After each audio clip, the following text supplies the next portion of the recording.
Pastor Kingsley, you are speaking the truth. Let the light shine in your home today. Shine in my kitchen, oh. This pap needs your lights. Oh, what happened? You people saw that? Saw what again, Mama Sade? That upstairs girl, she just passed everybody like NEPA bill. Maybe she did not hear Toby greet her. Hear what? Is she using borrowed ears? She thinks because she wears black sunglasses, she's American.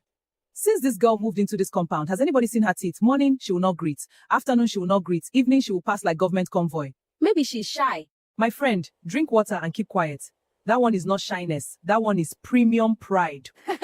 Your mouth will put you in trouble one day. My mouth is not trouble. My mouth is community Wahala security. in Peace Estate. There are This certain upstairs things girl, Nigerians can forgive in a something is not compound. adding up. Late rent? Maybe. Noise? Sometimes. Even stealing somebody's bucket during water scarcity can still be settled with 2 elders and 1 bottle of malt. But refusing to greet? That one is spiritual. The new tenant upstairs had lived in Peace Estate for 4 months, 2 weeks, and 3 days. And nobody, not one single human being, had ever heard her say, "Good morning." Not to the landlord, not to the women frying akara by the gate, not even to the children who greeted everybody, including dogs. The compound had concluded unanimously. The girl was proud. Now, Peace Estate was not one of those estates where people minded their business. This was the type of compound where everybody knew who was owing school fees, whose husband had traveled and not returned, whose generator was using too much fuel, and which child was pretending to have malaria because of mathematics test. Child is faking malaria for maths test. Did you hear about Mama Tunde's husband? Still not back from business trip. They said privacy in Peace Estate was only a theory. And downstairs, directly opposite the staircase, lived the Minister of Information herself, Mama Sade. Mama Sade was 52 years old, widowed, and worked at the Ministry of Works. But her real profession was observation. That woman noticed everything. Mama Bright now buys big crates of eggs. That is good, though. It seems she has gotten a new job. Oh. Even Awele could not buy fuel to charge her phone last night. If your boyfriend visited too often, she knew. If your salary entered because you suddenly started buying big crate eggs instead of small ones, Mama Sade noticed. If you secretly charged your phone in another compound during blackout, somehow she would still know. Every morning by 5:15 a.m., she was already awake, sweeping, boiling water, listening to loud radio preaching while arguing with NEPA. And every morning at exactly 7:10 a.m., the upstairs girl came downstairs wearing oversized hoodies, dark glasses, and headphones. Always headphones, even in heat strong enough to fry plantain on zinc roof. The girl never looked at anybody, never smiled, never greeted, just tap, tap, tap, down the staircase like somebody avoiding arrest. One morning, Mama Sade's grandson, 8-year-old Toby, greeted her cheerfully. "Good morning, Auntie." The girl walked past him silently. Toby froze. The compound froze. Even one goat tied near the gate looked offended. Mama Sade slowly lowered the spoon she was using to stir pap. Silence. Then she turned dramatically toward the other women. You people saw that? Saw what again, Mama Sade? Immediately, Girl, she the just passed morning everybody meeting like NEPA began. bill. Mama, maybe she didn't Maybe hear. She did not hear Toby Hear greet what? her. Is she using borrowed Hear ears? what? Is she using She borrowed thinks ears? because she wears She black thinks sunglasses, because she she's wears American. black sunglasses, she's That American. girl is definitely Yahoo girlfriend. Mama Sade shook her head sadly.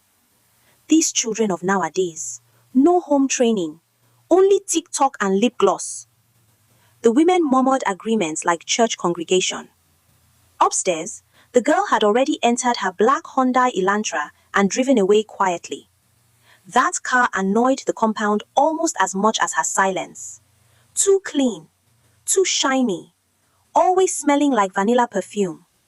Even during fuel scarcity, the girl still drove around peacefully. Suspicious behavior.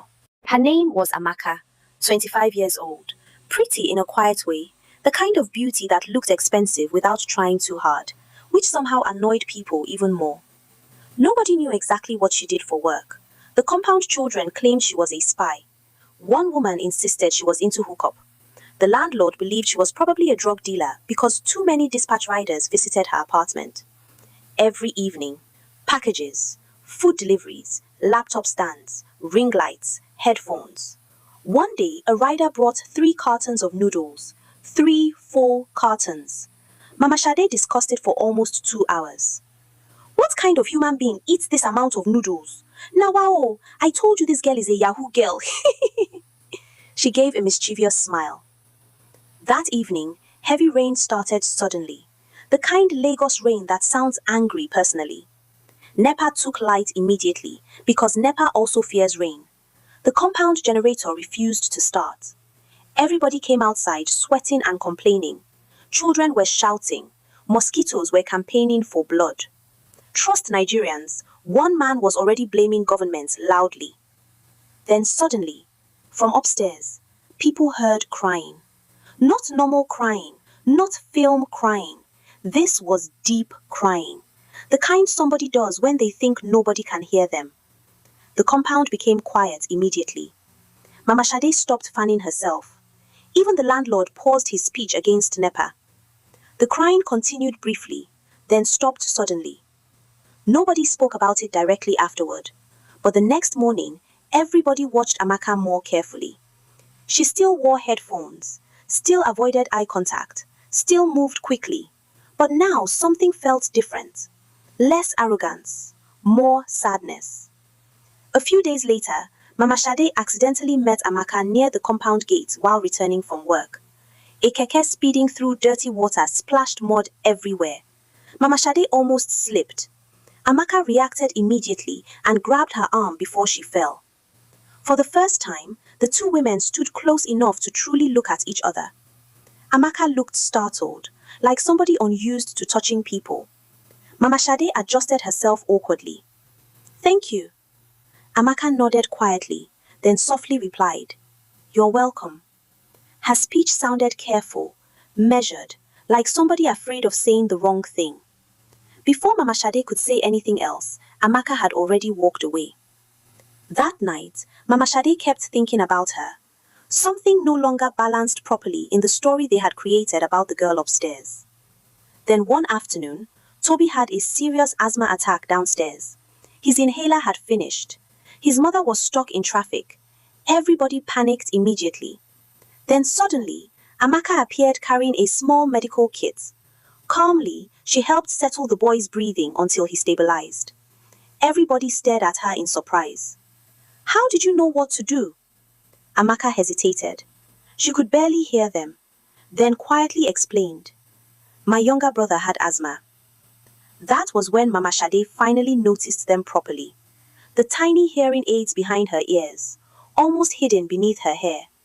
Suddenly, the headphones, the silence, the awkward speech, the avoiding of conversations, everything started making sense slowly. Amaka explained quietly that years earlier, she and her father had been involved in a terrible accident during a rainstorm. Her father died instantly. She has since then been traumatized. She survived with severe hearing damage. Since then, conversations exhausted. Her noisy environments overwhelmed her. She often misheard greetings. Sometimes she responded wrongly and people laughed. Eventually, silence became easier. The compound women became unusually quiet after that, because now all the gossip suddenly sounded ugly inside their heads. A few evenings later, while returning upstairs during water shortage, Mama Sade accidentally heard something through Amaka's slightly open door. Amaka was standing in front of her mirror, practicing greetings softly. "Good morning." Pause. "Good evening." Pause. "How are you?" Again, again, again. Trying to pronounce the words clearly, trying to make them sound normal. Mama Sade stood frozen outside the apartment. For the first time since Amaka moved into Peace Estate, she understood that the girl upstairs had never been avoiding people because she felt superior.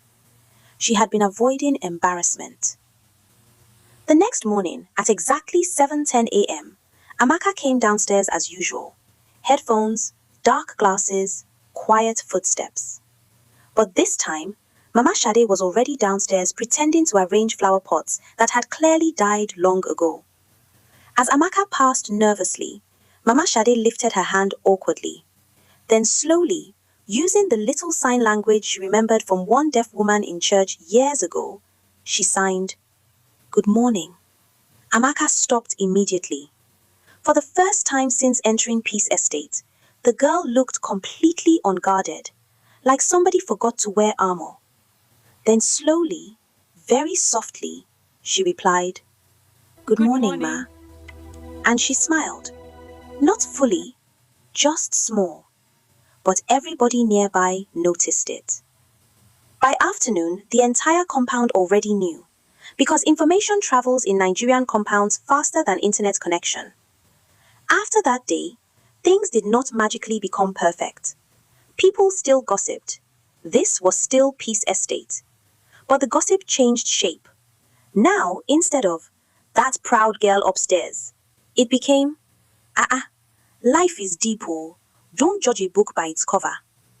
The funniest part was the children. Children adjust faster than adults. Once they understood Amaka had hearing problems, they adapted immediately without stress. Toby especially became overfamiliar. That boy started appearing at her door every evening for no reason. "Auntie Amaka, do deaf people hear in dreams?" "Auntie Amaka, if somebody insults you from far, can hearing aid catch it?" One evening, she laughed suddenly at his questions. Real laughter, not polite laughter. The kind that escapes before sadness can stop it. Mama Sade looked up immediately from where she was peeling vegetables downstairs, because that was the first time anybody in the compound had heard the girl upstairs laugh properly. After that, people slowly started noticing other things too, like how Amaka quietly helped elderly tenants carry heavy water buckets upstairs, or how she always tipped dispatch riders generously, or how she once bought asthma medicine for Toby without telling anybody. Gradually, the compound became less suspicious of her silence and more curious about her kindness. One Saturday evening, heavy rain started suddenly while clothes were still hanging outside. Everybody rushed out. Children were dragging buckets. Women were screaming about bedsheets. One man was blaming Tinubu somehow. Amaka came downstairs quietly and started helping remove clothes from the line. No announcement, no noise, just helping. Mama Sade watched her carefully from the corridor, then noticed something quietly painful. Whenever too many people spoke around her at once, Amaka still became tense immediately, still watched mouths carefully, still smiled nervously sometimes when she missed words, still withdrew slightly during loud conversations. Meaning, the pain had not disappeared. She had only stopped hiding completely. That realization humbled Mama Sade deeply, because before then, she had assumed healing looked dramatic. But now she understood. Sometimes, healing is simply coming downstairs more often. Weeks later, the biggest shock finally happened. One morning, at exactly 8:10 a.m., before anybody greeted first, Amaka looked directly at everybody downstairs and said clearly, Good morning, "Good Mama morning, Sade. everybody." Amaka, my dear, welcome back. The entire Sis, go on, compound where Amaka? froze. Mama Sade nearly shouted. The Akara woman slapped her chest dramatically. Even one tenant brushing his teeth upstairs started laughing in excitement. And Amaka, for the first time since moving into Peace Estate, did not rush immediately to her car afterward. She stayed downstairs a little longer, listening quietly to children arguing, generators vibrating, women gossiping, somebody complaining about fuel, the ordinary chaos of compound life. Good. You belong And here. strangely, Thank you, Mama. for the first time in a very long time, she no longer looked like somebody trying to escape it. Wahala, they say, does not end in Peace Estate, but this particular one ended peacefully. Thanks for watching. I will see you in the next one.